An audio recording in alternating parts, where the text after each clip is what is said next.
You and I have both watched headlines that read less like policy updates and more like dramatic plotlines. United States issues new warning to Canada. Canada responds in unexpected ways.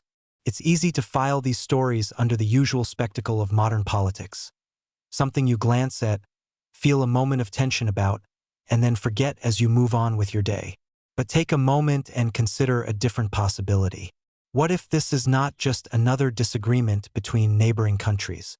What if it is a kind of stress test, one aimed at the economic structure that binds North America together?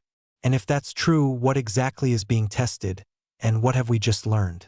My goal here is not to encourage you to pick a side. Instead, it is to pull back the curtain on how power operates when economies are tightly interwoven, and why this particular dispute reveals something about the state of American influence, Canada's strategic posture, and the overall health of the interconnected system we all rely on. At first glance, the official narrative appears straightforward. The United States Trade Representative suggested that Washington might allow the US-Mexico-Canada agreement to fade when its renewal date arrives, or reopen it in ways that would essentially amount to renegotiation by pressure. Around the same time, political voices in Washington engaged in casual remarks implying that Canada should function less as an independent partner and more like a loosely attached extension, something akin to a 51st state, in all but name. None of this was announced as a formal escalation. It was presented as pragmatic realism, as a necessary correction to what some argue is an unbalanced relationship. Yet anyone who has lived under any trade agreement, whether as a farmer, a small business owner, or simply someone employed in industries tied to cross-border supply chains, understands that threats of walking away are never just empty talk. They are a way of shaking the table that everything else rests upon. To see why that matters, it helps to understand what the USMCA actually is when stripped of the acronyms and diplomatic phrasing. It is not a friendly memo between leaders. It is the structural framework that governs how goods, services, and investments flow between three economies linked by borders, energy grids, industrial systems, and millions of family connections. Auto parts, grain shipments, and digital services all move through channels shaped by this agreement. Companies decide where to build factories on the basis of its rules. Workers make mortgage decisions assuming its stability. Communities design schools, roads, and ports under the expectation that it will endure. So when someone threatens to abandon that framework, even halfway seriously, the pressure doesn't stop at a foreign capital. It introduces uncertainty into the everyday lives of millions of people who may never have read a single trade clause but who live inside the consequences of those clauses every day. Inside Washington, the assumption seemed clear. The United States is the largest economy in the trio. Canada is smaller and more dependent on privileged access to the American market. Therefore, the logic went, a strong warning would push Ottawa into retreat.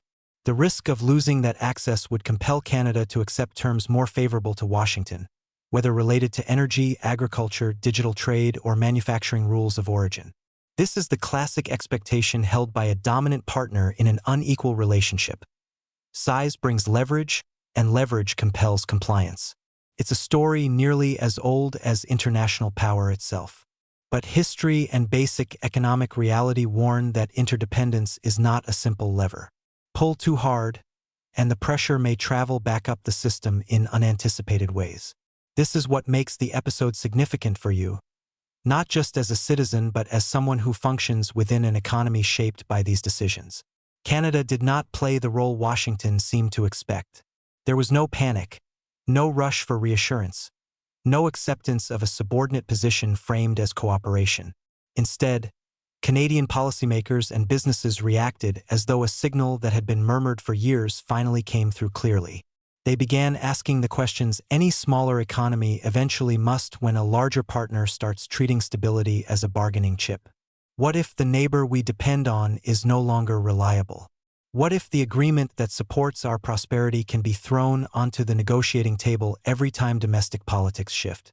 Once such questions take hold, they reshape how a nation assesses risk. From that point on, the focus shifts.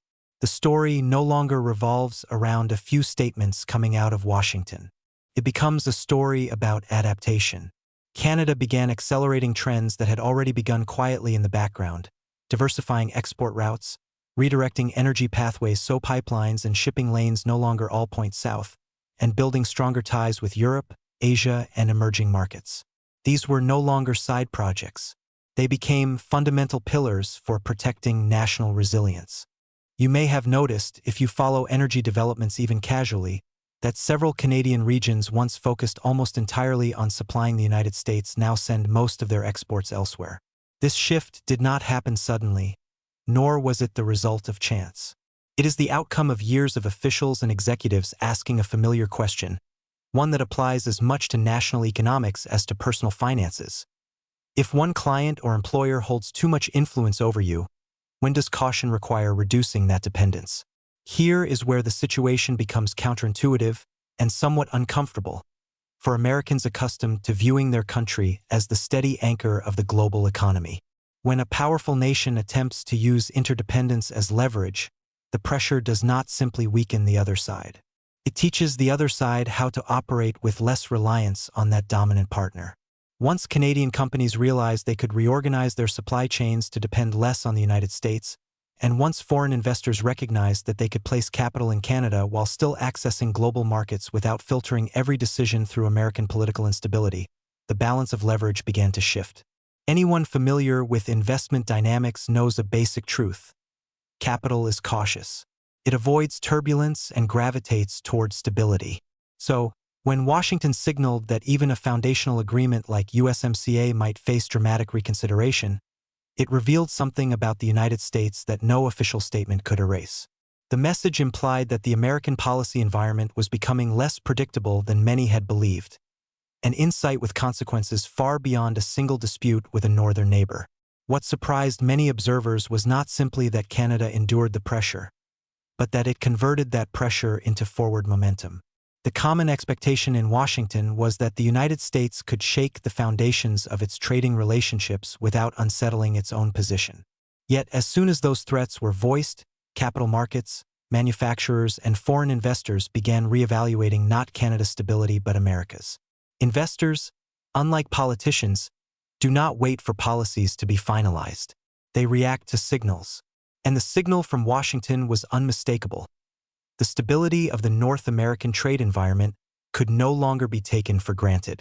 That single perception, once introduced, began altering the behavior of actors throughout the global economy.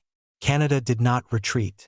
Instead, it expanded outward, strengthening ties with Europe, Asia, South America, and emerging markets. These were not symbolic diplomatic gestures but practical steps to prepare for a future in which the United States could no longer be counted on as the sole economic anchor. This diversification was grounded not in ideology but in a clear-eyed assessment of risk. Canadian policymakers understood that their long-term prosperity could not depend on the shifting moods of a much larger neighbor, especially one increasingly willing to use unpredictability as a negotiating tool. As Canada built alternatives, it discovered a principle often overlooked in global trade. Credibility is a form of power. The more consistent and dependable Canada appeared, the more appealing it became to global investors. Foreign direct investment responded quickly. Capital that might once have flowed almost automatically to the United States began channeling into Canada, not because of sudden tax changes or dramatic regulatory shifts, but because predictability had become a valuable asset. For investors seeking a base in North America, Canada offered a way to participate in global markets without exposing themselves to the political volatility emanating from Washington.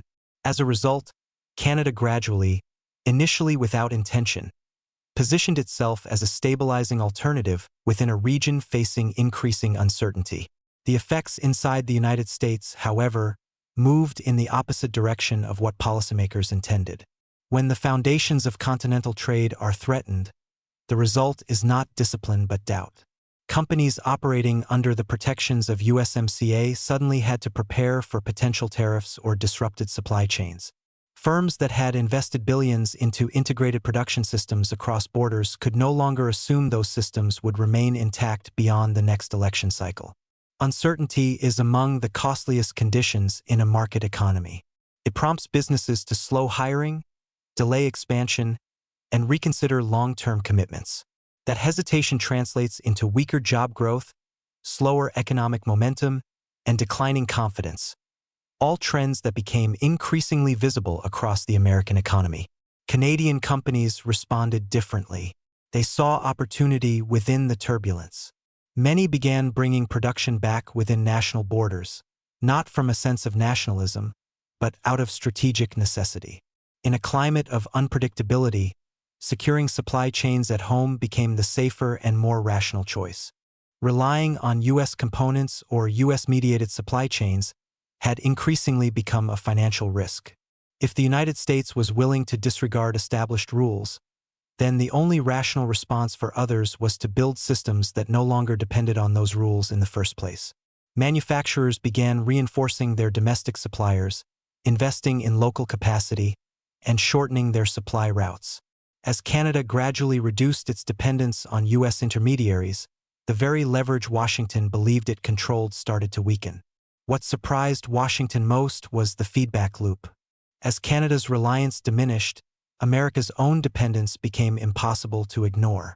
Industries inside the United States, especially those tied to transportation equipment, advanced manufacturing, and energy processing, were far more reliant on consistent Canadian inputs than many policymakers had understood. When threats were issued, these industries felt the shockwaves first. Planning grew more difficult, costs became less predictable, and companies started exploring production alternatives outside the country. In the end, the chain reaction did not undermine Canada. Instead, it weakened the United States from the inside. This irony defined the entire situation. A strategy meant to reaffirm dominance instead revealed areas of vulnerability. A policy intended to pressure a partner ended up exerting pressure on domestic industries. A threat designed to project strength became an illustration of instability. In an interconnected economy, power is not only about scale. It is rooted in reliability, unity, and the confidence others place in your commitments. And once that confidence is shaken, even slightly, the system reorganizes itself. Canada reorganized quickly. The United States hesitated. And in that hesitation, the balance of influence began to shift in ways few in Washington had expected, but which many around the world immediately recognized. As the shift accelerated, one reality became unmistakable. The very tool Washington attempted to use as leverage, uncertainty, turned into a liability, and it fell most heavily on the U.S. economy itself. Once doubt entered the system, American manufacturers who had built decades of operations on stable cross-border trade began to sense instability beneath their feet. Supply chains that had taken years to refine no longer felt secure. Companies that once viewed North America as a seamless production network now had to prepare for scenarios in which borders hardened, tariffs reappeared, or rules of origin shifted with no warning. Every factory manager knows what uncertainty brings: delayed investments, halted hiring, and production schedules vulnerable to political fluctuation. For 9 consecutive months, indicators showed U.S. manufacturing contraction, a clear sign that the disruptions Washington created were echoing through its own industrial foundation. Consumers also felt the instability. Trade tensions do not exist only on spreadsheets. They appear on grocery shelves, in shipping slowdowns, and in shrinking discounts during major retail periods. Even Cyber Monday, typically a bellwether of consumer confidence, showed minimal growth, reflecting more than caution. It revealed households strained by inflation, interrupted supply chains, and price swings tied to tariff uncertainty. Despite discussions about strategic toughness, the true burden landed on workers and families who had no role in geopolitical decisions but paid the price every time the rules shifted. Meanwhile, Canadian policymakers viewed American threats as confirmation of a long-emerging truth. Dependence on a single partner was no longer sustainable in a world defined by rapid geopolitical change. Their reaction was not emotional, it was structural. Canada began building a dual-track economic model, one supply chain-oriented toward U.S. trade and another designed for the wider global market. This was not merely defensive. It was a blueprint for ensuring the country could prosper regardless of external turbulence. Canadian industries supported